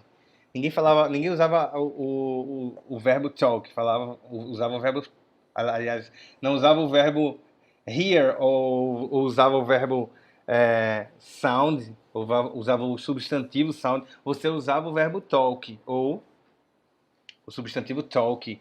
São filmes falados. Por quê? Porque eles já sabiam naquele momento ali que esteticamente a voz seria prioritária em relação aos outros elementos sonoros. Porque a voz é que vai conter o discurso, e o discurso verbal ele ele conduz o filme. Embora esse discurso verbal ele tenha sido, ao longo das décadas seguintes, né, muito tenha passado, vamos dizer assim, a ter uma proeminência menor, né? Inclusive através de uma utilização cada vez mais sofisticada do discurso ainda vocal, mas não necessariamente verbal, né? É o uso do gemido, do choro, da risada, da respiração e de outros elementos que fazem parte do discurso vocal, mas não estão ali necessariamente na linguagem. Mas eu acho que as novas gerações, especialmente quando a gente pensa na questão, por exemplo, das minorias, né? Uma das minorias, e talvez não muito falada, e que é afetada diretamente pela questão do cinema, é a minoria das pessoas com dificuldades auditivas, né? E essas pessoas, elas cada vez mais têm frequentado o cinema. E a cultura dessas minorias, ela valoriza muito a linguagem não verbal, né? E eu acho que o audiovisual, de um modo geral, tende a explorar esses novos territórios, né?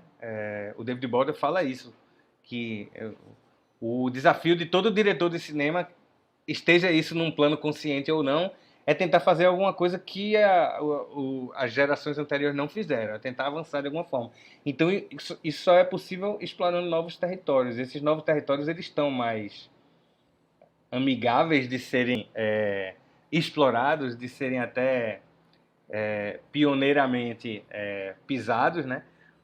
Por essas gerações que já estão crescendo imersos dentro dessa cultura da necessidade de entender e de vivenciar as situações de minorias para poder efetivamente ter uma experiência de mundo mais rica e mais complexa.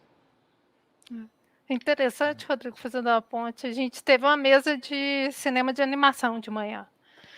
E aí você vê, né, o cinema de animação, quando você pensa em National Film Board, no leste europeu, e muito da animação brasileira, que basicamente é consolidada pelo convênio com o Canadá, né, com o National Film Board, você tem muito isso, a exploração na verdade, se pensar dentro de próprio Hollywood, né, o Mickey, ele estava para ser lançado, ele foi quando faz o sucesso dos Talkies, eles seguram e relançam ele, e o som é que vai ser o grande lance mesmo do Mickey, né, da animação.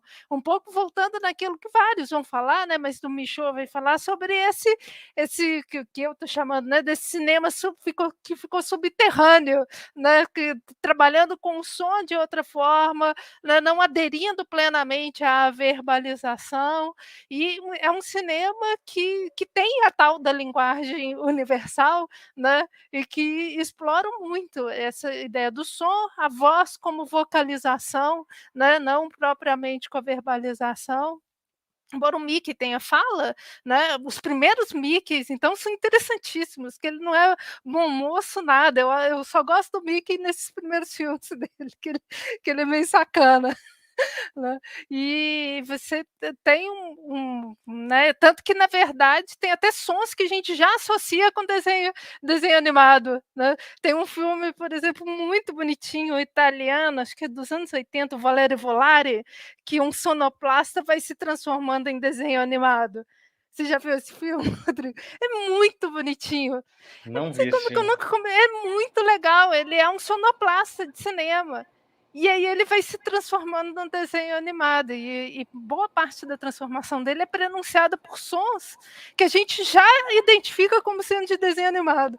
Antes dele virar mesmo um desenho animado, né, o som vai fazendo isso, né. É interessante essa relação da animação, que muitas vezes dentro dessa discussão da gente aqui de como que a historiografia de cinema e mesmo a teoria do cinema escolheu uma determinada vertente do cinema para chamar de cinema, e o Sim. resto são outras coisas, né, que vocês podem chamar do que vocês quiserem, mas cinema é isso aqui, né, de como que isso que está à margem, que não garante o seu sucesso comercial, mas como que isso tudo está vindo à tona, porque isso são experiências que estão, né, reavivando coisas que o cinema deixou para trás, né, e de como que eles têm uma outra lógica em termos de linguagem, nesse caso, especificamente o som, né, a animação é uma coisa muito bacana para se perceber isso, que mesmo numa animação como Disney, assim, você vai ver que tem um som diferente do que é o live action, a lógica do som, né. É verdade, é verdade. Inclusive porque a animação tem técnicas de gravação. Na verdade, a animação já parte do princípio de que, bom, 100% dos sons que a gente ouve ali são manufaturados, né? Para poder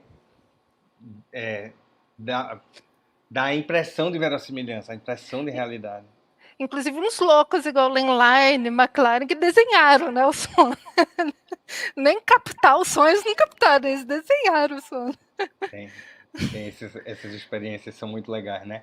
Se a gente Não, mas pensasse, essas experiências em geral, elas vão acabar retornando de alguma forma, regurgitada pelo cinema, né? O cinema institucionalizado, aquilo que você disse assim, aquilo que os historiadores decidiram chamar de cinema. É É. isso. Isso tudo está vindo à tona, né, é muito legal você pensar nisso, tudo que foi meio que descartado, como assim, né, "Ah, tem isso aqui também", né, você tem, assim, a história do cinema e tem isso aqui também, tem umas pessoas aqui que estavam fazendo outras coisas, assim, enquanto a gente estava aqui fazendo cinema sério, tinha essas pessoas fazendo essas coisas aí, assim, como que isso tudo volta, porque eles são muito, essa volta mesmo do sensório, né, quando você pensa na animação, essa forma desse som e tudo, né, o verbal não tendo toda essa proeminência, né, isso tudo impacta em termos de narrativa, é difícil você ter uma narrativa, assim, sem a verbalização. Então eles são muito por isso também tão curtos, né, e tudo, porque eles são experiências, né, sensórias, assim, e que agora está vindo à tona, de certa forma, indo para o mais comercial, né, quando você vai pensar nesses filmes, assim. É. E uma outra tendência, até para um pouco retomando aquela a pergunta, acho que foi da Nayara? Não lembro. Mas enfim, que ela perguntava das tendências, né? Acho que uma outra Aham. tendência que me parece inescapável é a mudança na música, né? A mudança na música, claro, a gente na verdade só teve uma música muito convencional assim ali nos primeiros 20 ou 30 anos do cinema, depois aí começa a canção popular, começa a invadir e começa até a virar uma marca de autoria, como diz a Clara Gorman, a pesquisadora americana. Mas eu tenho a impressão que nos últimos 20 anos, talvez, a importância da música no cinema narrativo, mesmo no cinema comercial, ela se torna secundária. E a gente começa a ouvir, a ver filmes sem música, ou sem música nenhuma, ou utilizando uma música que é muito mais, que é quase não música, assim, é uma música quase próxima da experiência de uma música concreta, assim. É aquela música que muita gente chama de música drone, que é apenas um tom, às vezes é um pouco de microfonia. Alguém vai ali, pega um software e cria um padrão assim, não harmônico, não melódico, às vezes até não rítmico também. E essa música entra ali como uma espécie de efeito sonoro. Eu tenho trabalhado muito isso na minha pesquisa, a hibridização, a mistura, o amálgama cada vez maior entre essas duas categorias que foram historicamente sempre muito separadas no cinema, que é a categoria dos efeitos sonoros era uma equipe que fazia, e a categoria da música era uma outra equipe que fazia. Essas equipes muitas vezes nem conversavam durante a produção ou durante a pós-produção do filme. Hoje a gente tem experiências, inclusive, é, de enorme orçamento. Eu vou falar a primeira que está me passando pela cabeça aqui, Dunkirk, um filme do Christopher Nolan. do qual eu inclusive nem gosto, mas assim, do ponto de vista estilístico, tem uma coisa muito interessante acontecendo ali, que é a música e o efeito sonoro se fundindo o tempo inteiro.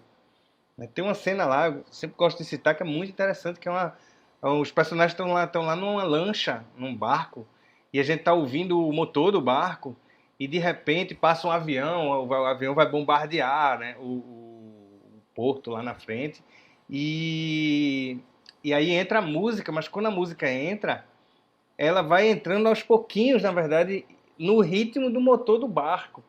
Então, de repente, aquele motor do barco se transformou numa percussão pesada, que é a música.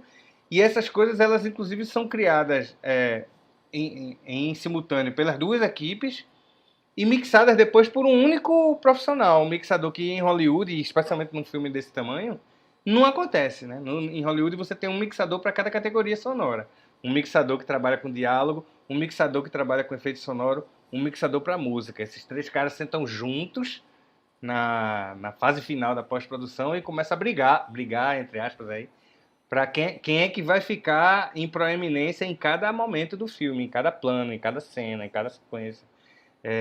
No caso desse filme, eles colocam o mesmo profissional para mixar música e efeito sonoro, porque eles sabem que, o diretor sabe, que essas coisas elas precisam se fundir.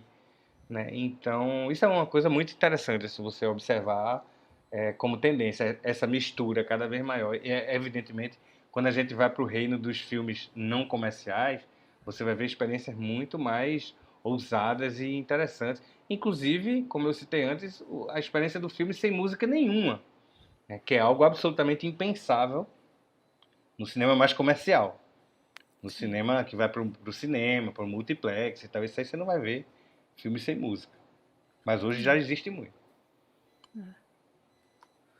Essa mixagem sempre me lembra, porque eu adoro essa sequência, sempre uso, Rodrigo, que é a da cavalaria rusticana do Poderoso Chefão 3, mas eu volto a Murt também, né? Então, porque lá, né, tem a cavalaria rusticana, tem a trilha, né, o tema do Poderoso Chefão e tem os efeitos da ópera que se misturam com o som né, das execuções que estão acontecendo ali. Tem hora que mistura, que você ouve um tiro que seria da ópera, mas de repente é da execução. Né?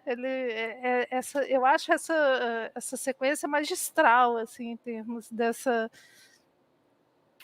montagem, assim, de imagem e som, né? Mas o som é muito legal, o desenho. Mas o Walter Bush é um visionário e, mais que isso, ele é um caso isolado. Não, por isso que eu tô falando, é lógico, só podia ser Tom Murt, né? Lá nos anos 90, fazer um negócio desse. Não vamos esquecer que foi ele quem criou a expressão sound design. Né? Foi ele quem inventou esse termo aí. Mas é muito.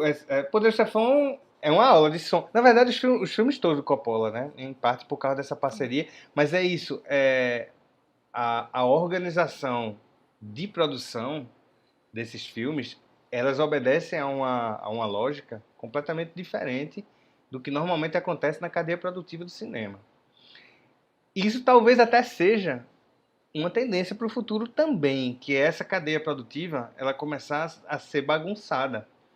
Né? A gente tinha, ou tem até hoje, uma cadeia produtiva muito segmentada.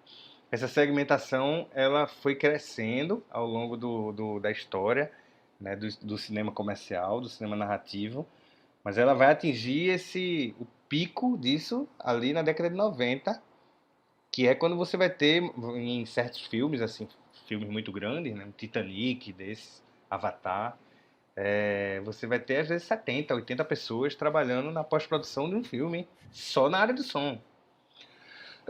E aí, você hoje está vendo uma retração nesse movimento, muito em prol da mistura de funções também. O que hoje um editor de som faz, em parte, era feito antigamente, 20, 30 anos atrás, pelo mixador. E o contrário, muita coisa que é feita na edição de som, por exemplo, a questão da automação, dos volumes, a aplicação de reverb, de compressão, de alguns efeitos que são mais técnicos, mas para reproduzir determinadas texturas acústicas, geralmente relacionadas à verossimilhança, hoje são feitas na fase da edição e o mixador já pega isso pronto. Então, hoje a gente pode dizer que é uma tendência em termos produtivos, né, em termos de cadeia produtiva, não em termos estilísticos, mas é uma tendência para o futuro também, você ter uma mistura cada vez maior dessas categorias a ponto de torná-las indiscerníveis. E isso já está atingindo a grande indústria. Não é à toa que o Oscar fundiu as duas categorias de som, né? Edição de som e mixagem de som passaram a ser melhor som. Por quê? Porque chegou um ponto em que já era difícil você apontar com clareza o que era trabalho do editor e o que era trabalho do mixador. Isso era muito compartimentado até um tempo atrás. Hoje não é mais. Talvez nesse sentido Hollywood vá seguir o exemplo dos brasileiros aqui, em que muitas vezes você tem 2 ou 3 pessoas fazendo o som de um filme inteiro.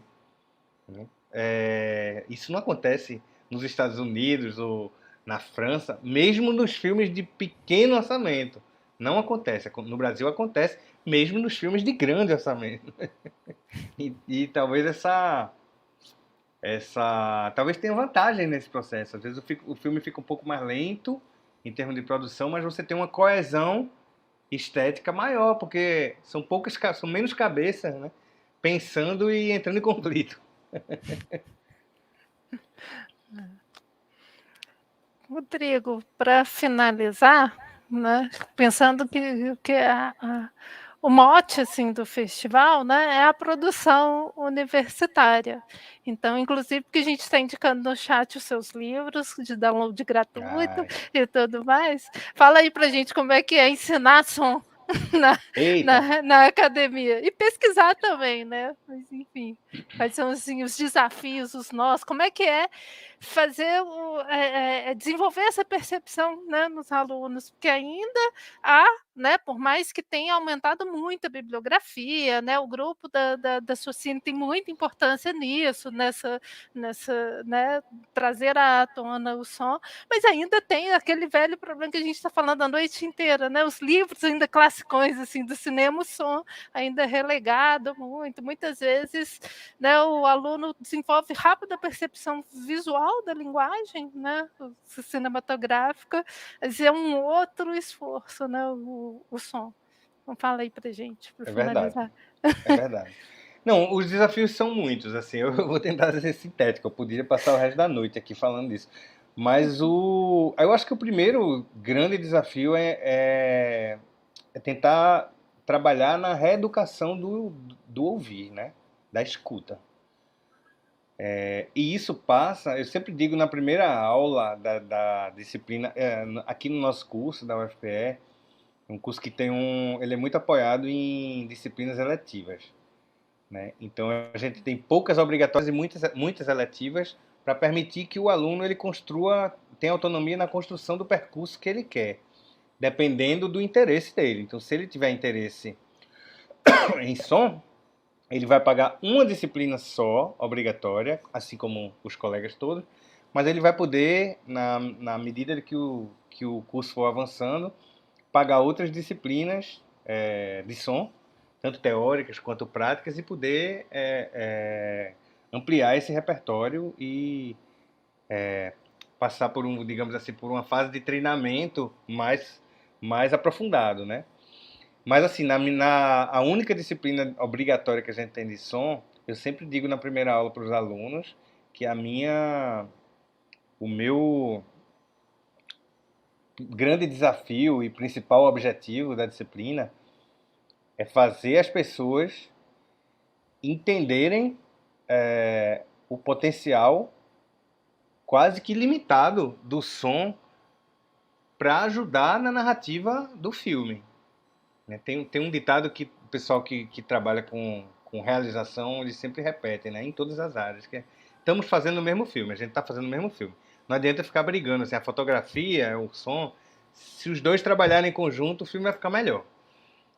Isso vale para qualquer departamento, né, criativo.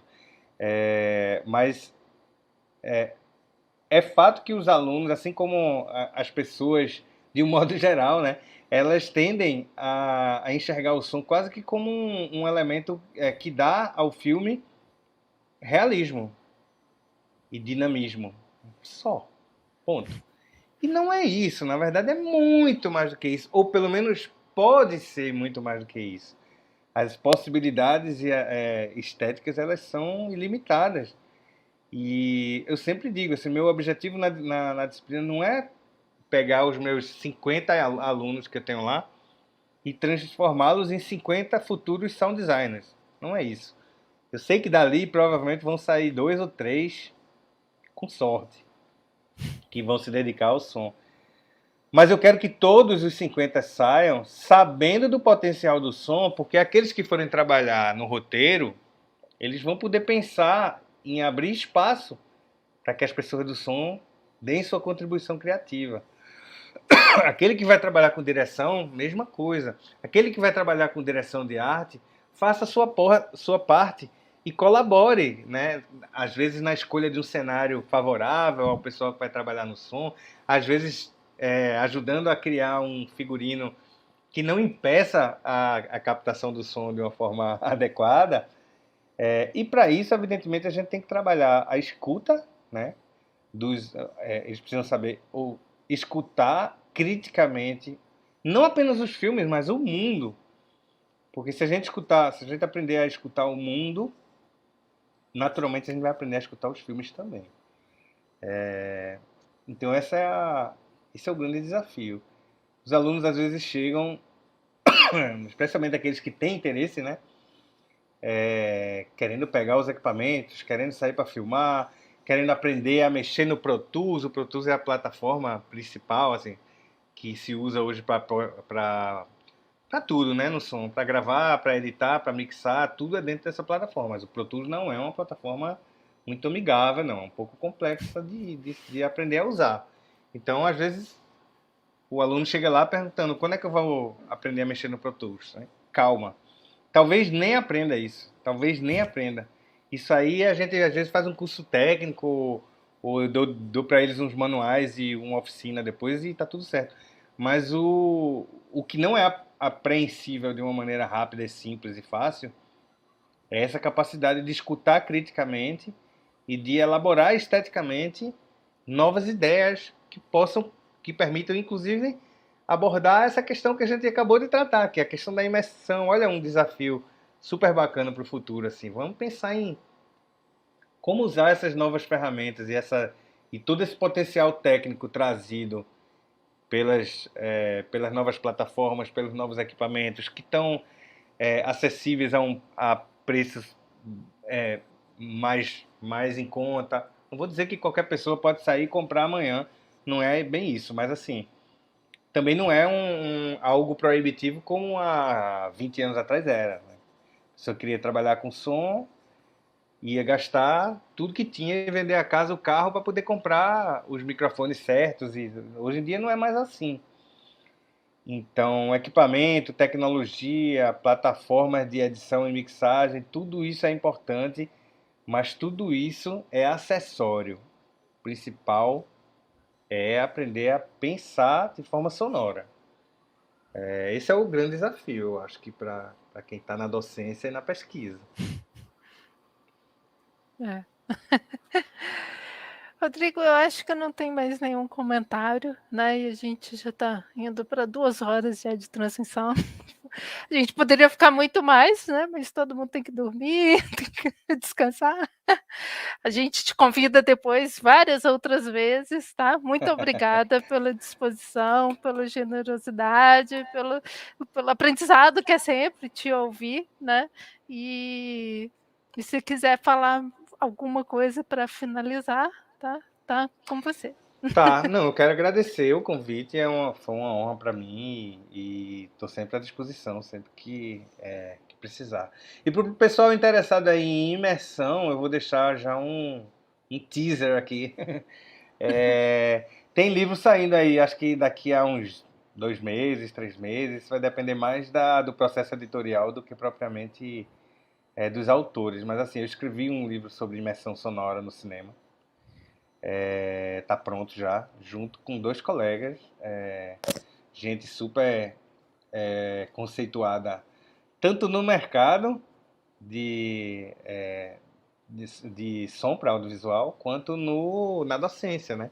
E foram meus colegas Débora Opolsky, professora da UFPR, editora de diálogo consagrada no cinema brasileiro, editor Ensaio sobre a Cegueira, Tropa de Elite, um monte de filme paradigmático para o cinema dos últimos 20 anos aí. Ela é minha colega da UFPR, e o Rodrigo Meirelles, que foi durante muitos anos supervisor geral de som da Globo, foi quem implantou inclusive o sistema Atmos por lá, mas hoje ele é professor da Arizona State University, lá nos Estados Unidos, e a gente escreveu juntos um livro sobre imersão no cinema, imersão sonora no cinema. Daqui a pouco está chegando por aí, vai chegar em versão gratuita, inclusive para download. Vou deixar aqui o teaser, depois a gente dá o link. Ótimo, Rodrigo. Você manda que a gente espalha, né? Isso é uma das coisas que nem deu tempo da gente abordar, né? Mas a importância dessas publicações que você tem feito, assim, e que a gente tem adotado é muito legal. Essa ideia de livros Bacana. textos, dessa sua pesquisa de som, né? Manda pra gente que a gente espalha. A gente Vários faz. comentários aí, tá vendo? Agradecendo, elogiando. Ótima Ó, palestra, muito gente, obrigado. boa. Obrigada, Rodrigo. Agradeço demais, viu? Obrigado para vocês e Érica, estou sempre à disposição. Aí, ó, Precisando. o Francisco Pimenta, o tutor do PET, já está te cobrando aí a live do Vamos livro, viu? fazer, vamos Aí a fazer. gente marca, viu, Rodrigo? Estamos A à gente já está disposição, vamos fazendo mesmo. umas conexões do PET assim, com outras universidades, e daqui a pouco a gente chama para dar um módulo no PET logo de som. Vamos lá. A gente combina depois, Rodrigo. Obrigada Maravilha. mesmo, viu? Foi Eu que ótimo. agradeço. Obrigado, gente. Obrigado, Érica. Boa noite, gente. Boa noite. Tchau.